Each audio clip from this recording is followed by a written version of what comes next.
Hello friends, LMC classes में एक बार फिर से आपका स्वागत है। और फ्रेंड्स, आज हम एक नए चैप्टर की शुरुआत करने जा रहे हैं जिसका नाम है प्रॉफिट एंड लॉस। ठीक है, थंबनेल में आपने देख लिया। तो आज हमारी बिल्कुल बेसिक क्लास है। आज जो भी मैं आपको बताने जा रहा हूँ तो प्रॉफिट लॉस की बिल्कुल बेसिक चीज़ें मैं आपको समझाने का प्रयास करूँगा, आप समझने का प्रयास करें। देखिए फ्रेंड्स, प्रॉफिट लॉस में जो चीज़ें हमारे काम में आएंगी, जो चीज़ मैं यूज़ करूँगा वो आपको पहले मैं बता देता हूँ। एक होता है फ्रेंड्स सीपी, और सीपी को हिंदी में बोला जाएगा क्रय मूल्य। फ्रेंड्स, क्रय मूल्य का मतलब होता है किसी वस्तु को खरीदने का मूल्य। मान लीजिए ये जो पेन है, ये पेन मैं किसी दुकानदार से खरीद के लेकर आता हूँ और ये 20 रुपये का वो मुझे देता है। ठीक है, तो ये 20 रुपये मेरे लिए क्या है, मेरा सीपी है, खरीदने का मूल्य है। क्लियर। एक होता है जिसको मैं सीपी बोलूँगा, ठीक है। एक होता है एसपी। एसपी का मतलब होता है विक्रय मूल्य। इसको बोला जाता है कॉस्ट प्राइस। कॉस्ट प्राइस इसको बोला जाता है सेलिंग प्राइस। ठीक है, ये पेन जो मैं खरीद के लेके आया था ना दुकानदार से 20 रुपये में, मेरे लिए तो ये मेरा क्रय मूल्य है, लेकिन दुकानदार के लिए उसका विक्रय मूल्य है। तो ध्यान से समझना, एसपी होता है दुकानदार ने मुझे बेचा है और मैंने इसको ख़रीदा है, तो दुकानदार के लिए एसपी और मेरे लिए सीपी। कुल मिला के जो चीज़ हम खरीदते हैं उसको सीपी बोला जाता है, और जो चीज़ हम बेचते हैं उसको एसपी बोला जाता है, जो प्रॉफिट लॉस में हमारे काम में आएंगी। एक होता है बच्चों एमपी, और एमपी का मतलब होता है मार्क प्राइस, जिसे हिंदी में बोला जाता है अंकित मूल्य। अंकित मूल्य, अंकित मूल्य का मतलब क्या होता है? देखिए, आप मान लीजिए एक दुकानदार है और आप कोई भी शर्ट लेके आते हैं बाहर किसी मार्केट से, थोक में लेके आते हैं और अपनी दुकान पे ला के रख देते हैं। ठीक है, अब मान लीजिए वो शर्ट आई आपके 200 रुपये की, लेकिन आपने एक स्लिप लगाई उस शर्ट के ऊपर अपने घर पे आके कि 300 रुपये की है। कितने रुपए की? 300 रुपये की। तो वो जो आपने चेपी लगाई है ना, आपके जो आपने एक स्लिप लगाई है कि 300 रुपये की है अपनी मर्जी से, उसको बोला जाता है एमपी, अंकित मूल्य। और एक चीज़ और है, थोड़ी ध्यान रखने वाली बात है कि जो डिस्काउंट दिया जाता है, डिस्काउंट जो दुकानदार आपको देगा वो हमेशा किसके ऊपर देगा? वो इस एमपी के ऊपर डिस्काउंट देगा। किसके ऊपर? एमपी के ऊपर। बस सिर्फ इतनी सी बात है। ठीक है, जैसे मैं कुछ एग्जांपल दूंगा आपको, बेसिक चीज़ें आज मैं आपको बताने जा रहा हूँ। छोटा सा वीडियो होगा हमारा। जैसे मान लीजिए बच्चों, आपने कोई चीज़ 400 रुपये में खरीदी। कितने रुपए में? 400 रुपये में आपने कोई चीज़ खरीदी। दिखाई तो दे रहा होगा आपको, देखिए 400 रुपये में आपने कोई चीज़ खरीदी और उस चीज़ को आपने 600 रुपये में बेच दी। कितने रुपए में? 600 रुपये में। तो देखिए, ये तो हो गया आपका सीपी और ये हो गया आपका एसपी। क्वेश्चन आपसे पूछे बच्चों कि बताओ प्रॉफिट कितना हुआ? प्रॉफिट, सिर्फ प्रॉफिट पूछे तो आपका रिजल्ट आ जाएगा, सर हमें 200 रुपये का प्रॉफिट हुआ। कितने का? 200 का। लेकिन क्वेश्चन ये तो आ गया आपका प्रॉफिट है भैया ये, लेकिन क्वेश्चन आपसे ये पूछे कि बताइए लाभ प्रतिशत क्या हुआ। एक तो पूछे लाभ कितना हुआ तो आप बोलोगे 200 रुपये का, लेकिन एक आपका वर्ड और यूज कर दे वो कि लाभ प्रतिशत, प्रॉफिट परसेंट क्या होगा। तो बच्चों, आपको थोड़ी सी परसेंटेज जो मैंने पढ़ा है ना उसको ध्यान देना पड़ेगा कि लाभ प्रतिशत या हानि प्रतिशत निकालने के लिए हमें सीपी की ज़रूरत पड़ेगी, और लाभ और हानि हमेशा सीपी के ऊपर ही निकलेगा। ठीक है, लाभ और हानि हमेशा किसके ऊपर निकलेगा? सीपी के ऊपर। चलो मैं एक एग्जांपल देके समझाता हूँ। सपोज़ कि आप एक दुकानदार हो, आप 200 रुपये की शर्ट लेके आते हो, ठीक है, और आप उसे यहाँ पे आके 300 रुपये में बेच देते हो। तो आपने क्या बोला कि सर मैंने 100 रुपये कमाए। कहाँ से कंपेयर की बच्चों? आपने कंपेयर की, सर मैं इसको 200 रुपये में लेके आया था, तो वो आप खरीद के लेके आए थे, तो वो आपका सीपी था, और उस सीपी में से, उस एसपी में से आपने सीपी की वैल्यू को माइनस किया तो आपका प्रॉफिट निकल के आया। तो आप देखो कंपेयर कहाँ से करते हो? कंपेयर हमेशा प्रॉफिट और लॉस की कहाँ से होगी? सीपी की। जितनी आपकी जेब से पैसा खर्च हो जाता है ना वहाँ से, और जेब की पैसे का जो खर्च होगा आप खरीद के लेके आए हो, उस चीज़ को बोलते हैं सीपी। कुल मिला के बात ये है, सीपी और प्रॉफिट और जो लॉस होता है वो हमेशा किसके ऊपर काउंट होगा? सीपी के ऊपर काउंट होगा। क्लियर? तो देखिए, आपको प्रॉफिट कितना हुआ तो आप बोल दोगे सर 200 रुपये का, लेकिन प्रॉफिट परसेंट कितना हुआ? तो आपने देखो ये प्रॉफिट निकाल लिया, परसेंटेज निकालने के लिए हमेशा क्या करेंगे आप? मल्टीप्लाई करेंगे 100 से।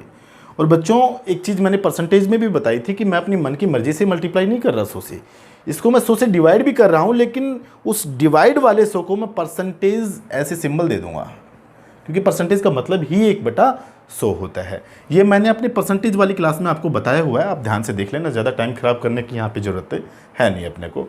तो देखिए प्रॉफिट हुआ 200 का, क्योंकि प्रॉफिट परसेंट निकालना है तो बच्चों मैंने मल्टीप्लाई किया 100 से। परसेंटेज निकालने के लिए हमेशा मल्टीप्लाई करना पड़ता है 100 से। अब डिवाइड में क्या रखें, तो बच्चों आप गांठ बांध लो इस चीज़ की कि प्रॉफिट एंड लॉस में जो हम प्रॉफिट और लॉस परसेंट निकालते हैं ना, उसमें जो डिवाइड पोर्शन में होगा वो हमेशा सीपी की वैल्यू होगी, हमेशा। ठीक है, तो आप डिवाइड में रखोगे 400। क्लियर। अब देखिए आपका रिजल्ट कितना बन गया, आप बोलोगे सर 50%। कितना? 50%। ये आपका प्रॉफिट परसेंट होगा। जब आप 200 की चीज़ 400 की चीज़ 600 में बेच रहे हो ना, तो आपको कितने परसेंट का प्रॉफिट हो रहा है? तो बच्चों आप बोलोगे सर हमें 50% का प्रॉफिट हो रहा है। क्लियर। जैसे नेक्स्ट चीज़ मैं बताता हूँ, ये CPSP तो समझ में आ गया। अब एक एग्जांपल और देता हूँ मैं आपको, ठीक है।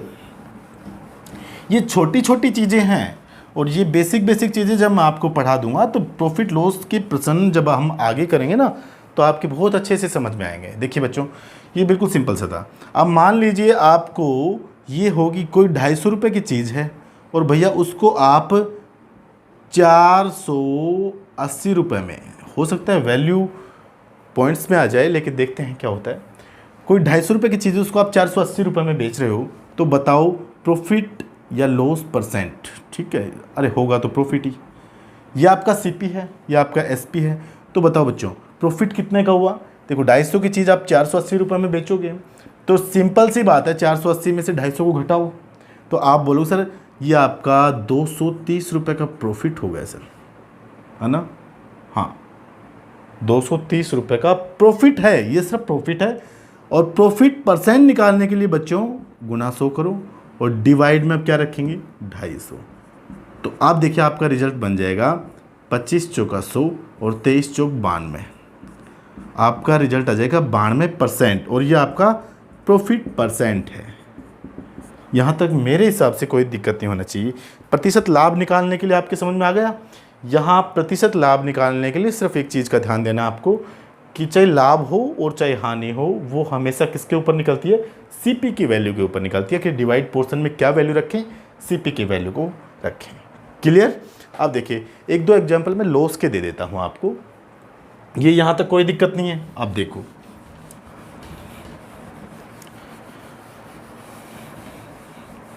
आगे आगे जब प्रश्न करोगे ना तो आपको कोई परेशानी नहीं होगी। ठीक है, जैसे मान लीजिए आपने कोई चीज़ वही है कि भाई 400 रुपये में तो खरीदी और उसको आपने 200 रुपये में बेच दी या फिर 250 रुपये में बेच दी बच्चों, ये आपका CP और ये आपका SP। तो सिंपल सी बात है भैया लॉस हुआ, लेकिन हुआ कितना? तो आप बोलोगे सर 150 रुपये का लॉस हो गया। कितने का? 150 रुपये का। ये आपका लॉस है ना, ये आपका लॉस है। यहाँ पे आपका ये प्रॉफिट हो रहा था। ठीक है, 400 में जब खरीदोगे और 250 में बेचोगे तो सिंपल सी बात है यार लॉस हो गया। कितने का हुआ? 150 रुपये का। लेकिन आपसे लॉस नहीं पूछेगा, वो आपसे पूछेगा लॉस परसेंट क्या हुआ, हानि प्रतिशत क्या हुआ। तो परसेंटेज निकालने के लिए गुणा 100 और डिवाइड में क्या रखे बच्चों? हमेशा CP की वैल्यू, चाहे लॉस हो चाहे प्रॉफिट हो, तो डिवाइड में बच्चों आप रख दोगे 400 को। तो देखिए आपके पास रिजल्ट बन जाएगा 150/4 और आपके पास रिजल्ट आ जाएगा 4 तियां 12 और 37 सही 1/2% का। यह आपका बच्चों लॉस होगा, लॉस परसेंट। ठीक है, 150 में जब 4 का भाग दोगे तो बिल्कुल इतना ही आएगा, 37 सही 1/2। ठीक है, ये आपका रिजल्ट हो गया। अब देखिए मान लीजिए नेक्स्ट एग्जाम्पल और दे देते हैं। कोई दिक्कत नहीं होनी चाहिए आपको, बस आपकी हर चीज़ क्लियर होनी चाहिए ताकि आप आगे के क्वेश्चन करो ना तो आपको कोई परेशानी ना हो। बस मैं तो ये समझता हूँ, जैसे मान लीजिए कोई चीज़ आपने 150 रुपये में ख़रीदी। कितने में? 150 रुपये में। और उसको बेच दी बच्चों आपने मान लीजिए 75 रुपये में। कितने में? 75 रुपये में। तो बताओ लॉस कितना हुआ? आप बोलोगे सर 75 का। कितने का? माइनस कर दो यार। ठीक है 75 का। लेकिन लॉस कभी नहीं पूछेगा आपसे, क्या पूछेगा वो वो आपसे लॉस परसेंट की वैल्यू पूछेगा। परसेंटेज निकालने के लिए गुणा 100, ये लॉस इंटू 100 अपॉन, ये फॉर्मूले याद नहीं करने हैं, बस जैसे मैं बोल रहा हूँ ना वैसे आप सुनते जाइए।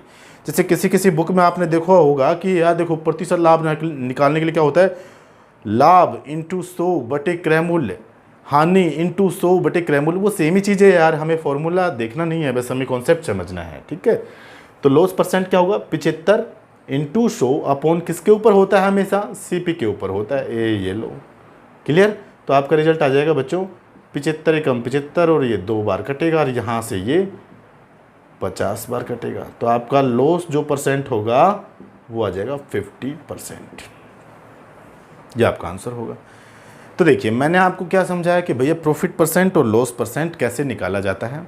ये हमारी बेसिक सी क्लास थी, छोटा सा वीडियो बना है ताकि आपको भी कोई कन्फ्यूजन ना हो, आपकी जो आगे मैं चीज़ें पढ़ाने वाला हूँ वो क्लियर हो जाए, है ना।